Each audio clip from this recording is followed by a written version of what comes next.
YouTube, welcome back, everybody. Merry Christmas and happy holidays to each and every single one of you guys. Thanks to all of you for watching my videos, following my plays, even fading my plays if that's the direction that you guys choose to go in. With that said, guys, we have a snooze fest on Christmas Day in the NFL. When the NFL put this schedule together on Christmas Day, guys, they couldn't have envisioned a worse trio of matchups going in to this Christmas Day event. With that said, guys, I'm going to break down all three games, get in-depth analysis to you guys on each of the three matchups, and at the same time, give you guys my play of the day. With that said, let's start with the very first matchup, guys. We have the Dallas Cowboys on the road against the Washington Commanders. This line right now is sitting at Cowboys minus 8.5, guys. In a normal situation, on a normal environment, I would never suggest anyone laying the points in this spot. This line opened at Cowboys minus 5.5 on Sunday night. Josh Johnson has now officially been named the starter for the Washington Commanders. Daron Payne is out. Laramie Tunsil is out. It's evident that the Washington Commanders are going into this game, guys, tanking for the rest of the season. They have nothing to play for, and they're making a smart decision organizationally to do their best to lose the remaining two games. With that said, I can't say the same thing for their opponent. Their opponent is coming in full strength. Their opponent is coming in with intentions to win. Their opponent is coming in with the sole purpose of playing good football and ending the season on a positive note. We have two of the absolute worst defenses in the NFL. This Cowboys defense, expected points added defensively, is the worst defensive unit since 2020.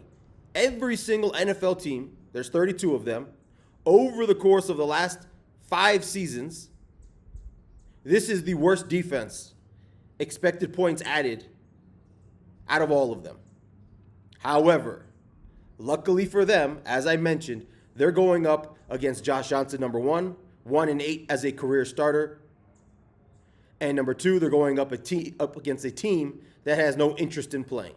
They're resting loads of their good players. And I say resting because they're not making it clear, unless you're paying close attention, that they're really tanking. As I mentioned when I started this video, guys, never would I recommend taking the Cowboys in this spot considering the line movement. However, when you really factor in all of the information and data that we have available to us, which players are in, which players are out, the mentality of each organization, the intentions of each organization, this is the best bet on the board in my opinion. It's the Dallas Cowboys minus 8.5 in a quasi-home game. For those of you that don't know, there are loads and loads of Cowboys fans in the DMV area. That stadium is going to be 50%, if not more, full of Cowboys fans. Give me the Dallas Cowboys early tomorrow afternoon, guys, as a 5-star play of the day on Christmas. The best bet on the board in the NFL, minus 8.5. Moving into the second game on the card, guys, we have the Detroit Lions on the road, laying 7.5 points against the Minnesota Vikings. This game is a little bit identical to the Cowboys game. The difference here, guys, is the Minnesota Vikings aren't tanking. Yes, they're starting Max Bosmer, who isn't very good. However, this defense in Minnesota, while it is shorthanded, has not allowed a touchdown pass, not one touchdown pass in 6 games. If I'm not mistaken, that's the longest streak in the NFL since the late 1980s. This Minnesota Vikings team has already beaten the Detroit Lions in Detroit. Now, granted, that was with a different quarterback. Bosmer's not very good. We've seen him start one game. They got obliterated by the Seahawks. But what I talked about on this channel before is even in that game in Seattle, this Minnesota defense turned up. I expect this defense to turn up. I expect this game to be close. I expect the Vikings to play with intention to win. And that's what separates the Cowboys game from this Vikings game. Unlike the Commanders, the Vikings are going to try to win this game. I'm not saying they're going to win this game, but they're going to try and win this game, and they're going to be competitive. Their defense alone is going to keep them in this game. This Detroit Lions defense is banged up. They're bad, and they're giving up loads of chunk plays. We know Kevin O'Connell knows how to coach them up on offense. The issue and the concern in this game, if you're backing Minnesota, is what type of ball security are we going to get from the quarterback? If it's another 4-interception game like we saw at Seattle, they won't cover. If Bosmer can take care of the football, and if the Minnesota Vikings and Kevin O'Connell can put together a successful game plan for that offense to generate just enough, I like the Minnesota Vikings to stay within the number of 7.5. It's a one-star play. It's not nearly as big as the Cowboys play. It's the second best bet on the NFL card. But give me the Minnesota Vikings at home plus 7.5 against the Detroit Lions in a game that's going to be much closer than many anticipate. And to wrap it up for this game, in matchups over the course of the last 2 weeks of an NFL season, teams that are eliminated facing teams that have to win, once again, over the course of the last 2 weeks of an NFL season, are covering over 61%. As I said, give me the Minnesota Vikings in this spot, plus 7.5.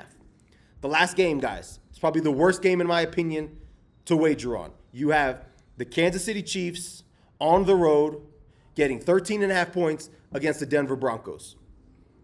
This game is simple, guys. I have no idea who this guy is that's playing quarterback for the Kansas City Chiefs. Obviously, he came in relief appearance last week for an injured Gardner Minshew. He didn't perform all that well, and neither did the Kansas City Chiefs. The Kansas City Chiefs were getting blown out on the road against the Tennessee Titans. What do we think is going to happen against the Denver Broncos, a far more superior Denver Broncos team and a far more volatile road environment over there in Mile High? I lean towards the Broncos. I think this game ends up being a snooze fest and a blowout.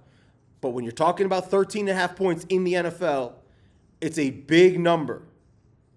Once again, I lean towards Denver. I think Denver blows this game out of the water. But if you're getting, let's just call it 13 to 16 points, hypothetically, from the Kansas City Chiefs on offense, you're almost looking at needing a minimum of 30 points from the Denver Broncos to cover this number.